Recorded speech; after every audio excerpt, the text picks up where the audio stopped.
ГСП онлайн. Городские новости сейчас.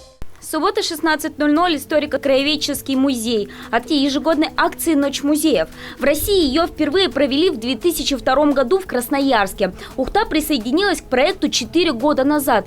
Теперь из раза в раз сотрудники нашего музея стараются сделать этот поход к культуре все более интересным для своих гостей. Для маленьких ухтинцев мы подготовили мастер-классы. Мастер-классы, опять же, ориентированы на разные возраста. Для самых-самых маленьких это лепка из глины. Это такой эксклюзивный в наших стенах мастер-класс, поскольку ранее мы проводили его лишь единожды. Также у нас есть такие мастер-классы, которые не на слуху, как эбру, например, монотипия и многое другое. Мастер-класс эбру проводится в музее впервые. Это древняя турецкая техника. Рисуют тут не на листах бумаги, а на воде. Точнее, специальной жидкости, отваре турецкого растения. Просто капают на нее акриловой краской и делают разводы обычным шилом.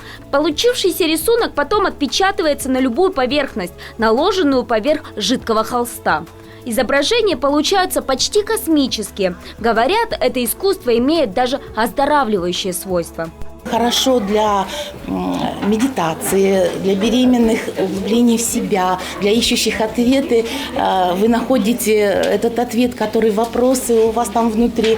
Для детей, для гиперактивных детей очень хорошо. Для ДЦП, когда ребенок рисует, ему нужно поставить точечку именно там. Начинается массаж и регулировка всех мышц. И с этим мастером не поспоришь. Издавна известно, любое искусство для человека полезно.